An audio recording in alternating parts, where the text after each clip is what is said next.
Hello everyone, welcome back to my channel. I am Srishti. Today we will start with unit number 3 of our GE General Elective Understanding International Relations. हमने पहले ही unit number 1 and unit number 2 को complete कर लिया है. अगर आपने वो वाले वीडियोस नहीं देखे हैं तो पहले जाके वो देखो and then come back to this. Link is there in the description box. अब हम लोग स्टार्ट करते हैं यूनिट नंबर 3. सबसे पहले हम लोग सिलेबस देख लेते हैं. जैसे कि आप देख सकते हो there are 5 units under this general elective. Already हमने 2 यूनिट्स को कवर कर लिए है एंड थर्ड यूनिट भी हम इस वीडियो में कवर कर लेंगे और फोर्थ और फिफ्थ यूनिट हम अपकमिंग वीडियोस में कवर करेंगे and then I will post a one shot video where you can read all the units in one go. Okay, so now let's start. Our third unit is inequalities. आज के world में inequality हर level पर देखी जाती है, political, military, economic और environmental. ये inequalities ना सिर्फ कंट्रीज के बीच बल्कि डिफरेंट रीजन्स और पीपल के बीच भी होती है. इन इनइक्वालिटीज का ग्लोबल पॉलिटिक्स पर बहुत बड़ा इम्पैक्ट होता है. आज हम 3 इम्पॉर्टेंट टाइप्स ऑफ इनइक्वालिटीज समझेंगे. First is politico military inequality, big states, small states. Second is economic inequality, rich states and poor states. Third is climate change, global common and differentiated responsibilities. ये सब हमारे syllabus के अंदर mentioned है. तो चलिए शुरू करते हैं with the first topic which is politico military inequality. Politico military inequality का मतलब है बड़े देश अपनी मिलिट्री और पॉलिटिकल पावर का यूज़ छोटे देशों के ऊपर डोमिनेंस बनाने के लिए करते हैं. ये अनइक्वल पावर स्ट्रक्चर दुनिया के पॉलिटिकल रिलेशंस को शेप करता है. सबसे पहले बात करते हैं बिग स्टेट्स की. बिग स्टेट्स वो कंट्रीज होती हैं जो लार्ज टेरिटरीज, पावरफुल मिलिट्री और ग्लोबल इन्फ्लुएंस रखती है. ये देश अपनी फॉरेन पॉलिसीज़ और मिलिट्री स्ट्रेंथ के ज़रिए दुनिया के दूसरे देशों को इन्फ्लुएंस करते हैं. जैसे फॉर एग्जांपल यूएसए एक सुपर पावर है जिसका स्ट्रॉन्ग मिलिट्री और पॉलिटिकल इन्फ्लुएंस है. वो अपने फॉरेन पॉलिसी को दुनिया के डिफरेंट रीजन्स पर अप्लाई करता है, जैसे मिडिल ईस्ट में मिलिट्री प्रेजेंस या नाटो के थ्रू ग्लोबल डिप्लोमेसी. या फिर जैसे चाइना अपनी मिलिट्री पावर और इकोनॉमिक स्ट्रेंथ का यूज़ करते हुए अपने इन्फ्लुएंस को साउथ चाइना सी और बेल्ट एंड रोड इनिशिएटिव के थ्रू बढ़ा रहा है. Now let's C small states. Small states वो कंट्रीज़ होती है जो टेरिटरी, पॉपुलेशन और मिलिट्री स्ट्रेंथ में कंपैरेटिवली वीक होती है. ये देश अपनी सॉवरेनिटी को प्रोटेक्ट करने के लिए बड़े स्टेट्स के इन्फ्लुएंस के अंडर आते हैं. जैसे फॉर एग्जांपल मालदीव्स जैसे छोटे आइलैंड्स अपनी सिक्योरिटी कंसर्न्स और इकोनॉमिक डिपेंडेंसीज के लिए बड़े स्टेट्स जैसे इंडिया और चाइना के ऊपर डिपेंडेंट होते हैं. या फिर जैसे भूटान अपनी फॉरेन पॉलिसी को इंडिया के इन्फ्लुएंस के अंडर रखता है और अपने सिक्योरिटी कंसर्न्स को इंडिया के साथ कोऑर्डिनेट करता है. अब हम देखते हैं पॉलिटिको मिलिट्री इनइक्वालिटी के impacts. First is global power structure. Big states के पास ग्लोबल इन्फ्लुएंस और डिसीजन मेकिंग पावर होती है. ये स्टेट्स यूएन सिक्योरिटी काउंसिल जैसे इंटरनेशनल बॉडीज़ में वीटो पावर रखती है. जैसे फॉर एग्जांपल यूएसए और रशिया का यूएनएससी में वीटो पावर होना जो स्मॉल स्टेट्स के इंटरेस्ट को इन्फ्लुएंस करता है. Second is security dilemmas. Small states को अपनी सिक्योरिटी को प्रोटेक्ट करने के लिए बड़े स्टेट्स की मिलिट्री असिस्टेंस की ज़रूरत पड़ती है. जैसे फॉर एग्जांपल यूक्रेन को रशिया के मिलिट्री थ्रेट से बचाने के लिए नाटो की सपोर्ट चाहिए थी. Third is influence on global decisions. Big states अपने इकोनॉमिक और पॉलिटिकल लिवरेज का यूज़ करते हैं छोटे स्टेट्स को अपने फॉरेन पॉलिसी ऑब्जेक्टिव्स के लिए इन्फ्लुएंस करने के लिए. जैसे फॉर एग्जांपल यूएस और यूरोप का इन्फ्लुएंस डेवलपिंग कंट्रीज़ को ट्रेड एग्रीमेंट और डिप्लोमेटिक डिसीजंस में इम्पैक्ट करता है. बेसिकली पॉलिटिको मिलिट्री इनइक्वालिटी दुनिया के ग्लोबल पावर स्ट्रक्चर को डिफाइन करता है. बिग स्टेट्स अपनी मिलिट्री और इकोनॉमिक पावर के थ्रू दुनिया के पॉलिटिक्स को कंट्रोल करते हैं, जबकि स्मॉल स्टेट्स अपनी सिक्योरिटी और सॉवरेनिटी के लिए बड़े स्टेट्स पर डिपेंड करते हैं. ग्लोबल डिसीजंस और इंटरनेशनल रिलेशंस को ये इनइक्वालिटीज़ शेप करती है जो स्मॉल स्टेट्स के पॉलिटिकल और मिलिट्री ऑटोनॉमी को इन्फ्लुएंस करती है. अब चलते हैं हमारे नेक्स्ट टॉपिक पे which is economic inequality, rich states, poor states. Economic inequality का मतलब है कि रिच कंट्रीज़ और पुअर कंट्रीज़ के बीच इकोनॉमिक रिसोर्सेज और अपॉर्चुनिटीज़ में बहुत ज़्यादा फ़र्क होता है. First is rich states. Rich states वो कंट्रीज़ होती है जो स्ट्रॉन्ग इकोनॉमीज़, एडवांस टेक्नोलॉजी और लार्ज इंडस्ट्रियल बेस रखती है.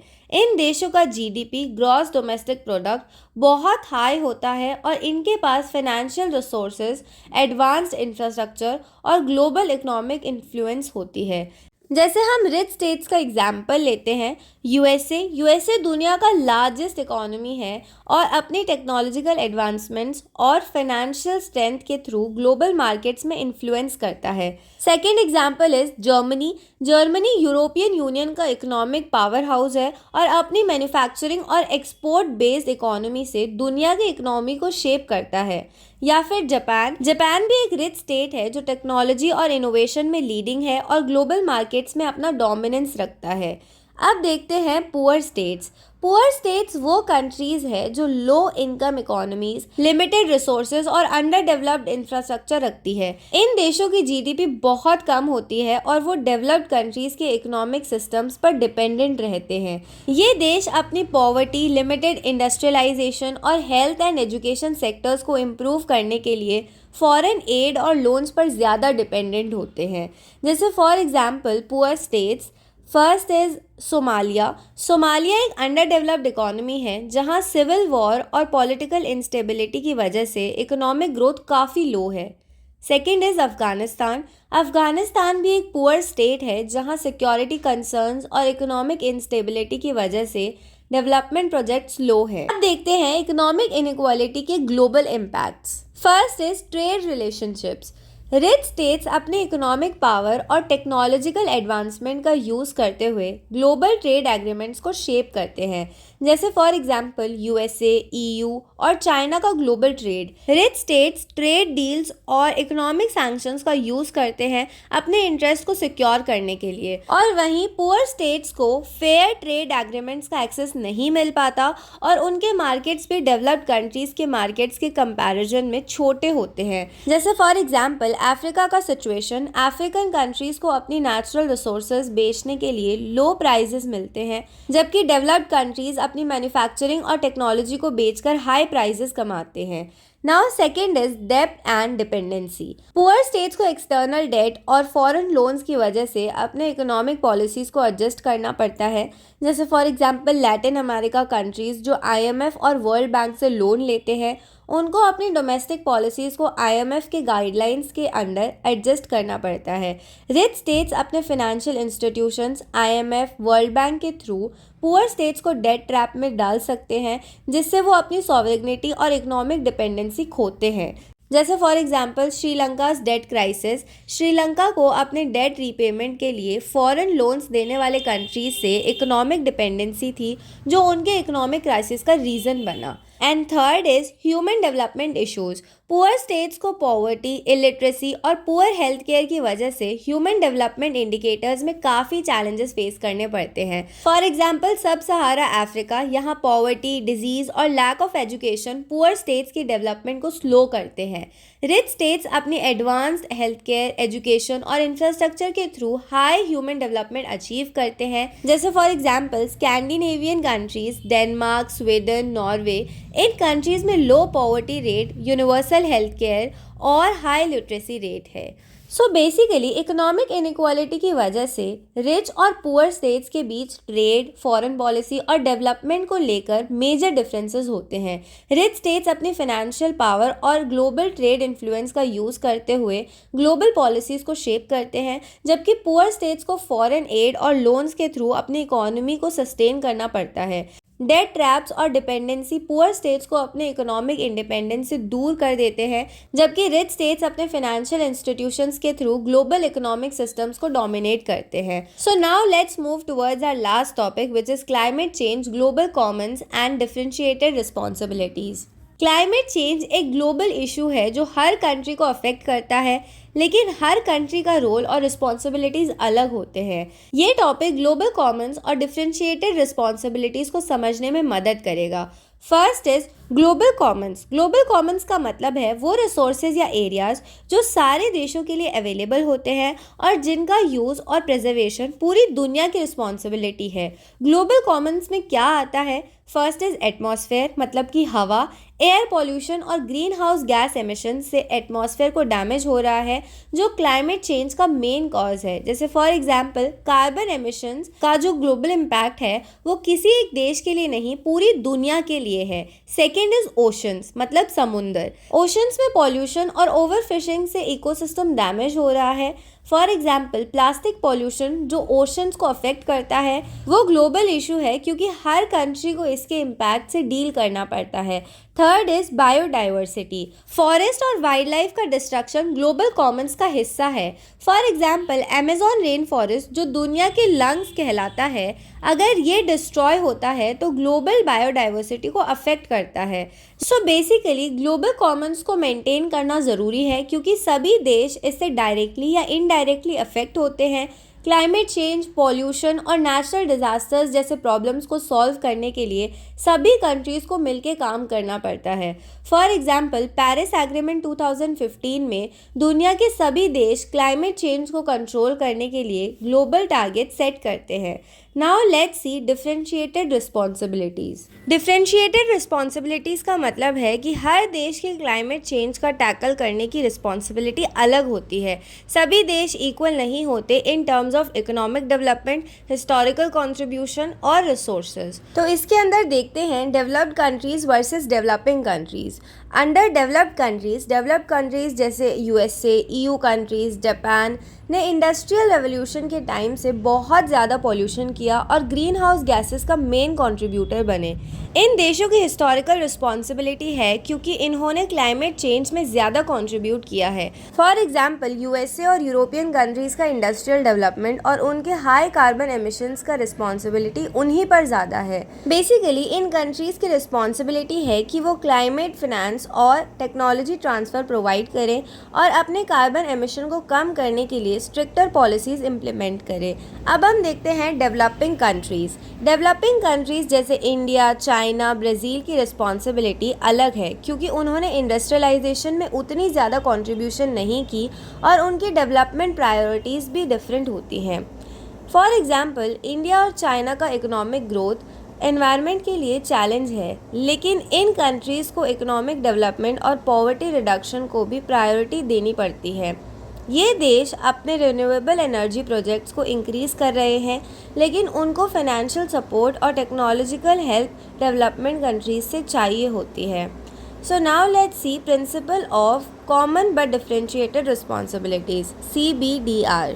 ये प्रिंसिपल कहता है कि सभी देशों को क्लाइमेट चेंज को टैकल करने की रिस्पॉन्सिबिलिटी है, लेकिन उनके इकोनॉमिक डेवलपमेंट और कंट्रीब्यूशन के हिसाब से रिस्पॉन्सिबिलिटीज़ अलग हैं। फॉर एग्जांपल पेरिस एग्रीमेंट के तहत डेवलप्ड कंट्रीज़ को क्लाइमेट फाइनेंस प्रोवाइड करने की ज़रूरत है, ताकि डेवलपिंग कंट्रीज़ अपने क्लाइमेट एक्शन प्लान को इम्प्लीमेंट कर सके। CBDR से ये इंश्योर होता है कि पूरे वर्ल्ड को एक कॉमन गोल के लिए काम करना होगा, लेकिन हर कंट्री अपनी कैपेसिटी और सिचुएशन के हिसाब से कंट्रीब्यूट करेगी। So now let's see climate change के global impacts. Climate change global commons और डिफरेंशिएटेड रिस्पॉन्सिबिलिटीज़ के इश्यूज़ को हाईलाइट करता है और इसका इम्पैक्ट पूरी दुनिया को होता है, चाहे वो डेवलप्ड हो या developing. Global impact extreme weather events, heat waves, droughts, floods और साइक्लोन्स हर रीजन को अफेक्ट करते हैं। ये इश्यूज ग्लोबल कोऑपरेशन की ज़रूरत को दिखाते हैं। Second is rising sea levels. Small island Nations जैसे मालदीव्स, फिजी को सी लेवल राइज से सबसे ज़्यादा थ्रेट है, क्योंकि उनका टेरिटरी ख़त्म हो सकता है। अब इसके लिए क्या क्या एक्शंस लिए गए हैं, actions being taken. International agreements जैसे पेरिस एग्रीमेंट 2015 जो ग्लोबल टारगेट सेट करता है ताकि क्लाइमेट चेंज को लिमिट किया जा सके। क्लाइमेट फिनेंस का सिस्टम है जिसमें डेवलप्ड कंट्रीज़ अपने फाइनेंशियल रिसोर्सेज और टेक्नोलॉजी डेवलपिंग कंट्रीज़ को देने के लिए रिस्पॉन्सिबल होते हैं। सो बेसिकली ग्लोबल कॉमन्स वो रिसोर्सेज हैं जो सभी देशों के लिए इम्पॉर्टेंट होते हैं और उनको प्रोटेक्ट करने की रिस्पॉन्सिबिलिटी सभी कंट्रीज़ की है। डिफरेंशिएटेड रिस्पॉन्सिबिलिटीज़ का कॉन्सेप्ट ये कहता है कि हर देश की रिस्पॉन्सिबिलिटी अलग होती है based on economic development, historical emissions और रिसोर्सेज। क्लाइमेट चेंज एक ग्लोबल इशू है, लेकिन उसे टैकल करने की अप्रोच सभी कंट्रीज़ की कैपेसिटी और सिचुएशन के हिसाब से अलग होती है। So now conclusion. आज हमने इनइक्वालिटीज़ के 3 टॉपिक्स को डिस्कस किया: politico military inequality, economic inequality और climate change. Politico military inequality में बड़े देश अपनी मिलिट्री और पॉलिटिकल पावर के ज़रिए स्मॉल स्टेट्स को इन्फ्लुएंस करते हैं। इकोनॉमिक इनइक्वालिटीज़ में रिच स्टेट्स अपने इकोनॉमिक पावर का यूज़ करते हैं, जबकि पुअर स्टेट्स को फॉरेन एड और लोन्स की ज़रूरत पड़ती है। क्लाइमेट चेंज ग्लोबल इशू है, जिसमें ग्लोबल कॉमन्स को प्रोटेक्ट करना सभी देशों की शेयर्ड रिस्पॉन्सिबिलिटी है, लेकिन डेवलप्ड और डेवलपिंग कंट्रीज़ के रोल्स अलग होते हैं। इन इनइक्वालिटीज़ का इंटरनेशनल रिलेशंस पर बहुत बड़ा इम्पैक्ट है, जहां कंट्रीज़ अपने इकोनॉमिक, पॉलिटिकल और एनवायरमेंटल कैपेसिटीज़ के हिसाब से ग्लोबल चैलेंजेस को एड्रेस करते हैं। So this was our unit number 3। I hope आपको यूनिट नंबर 3 अच्छे से क्लियर हो गया होगा। Still if you have any doubts, feel free to ask me in the comment box. I will reply you as soon as possible. Thank you so much for watching and don't forget to subscribe to my channel.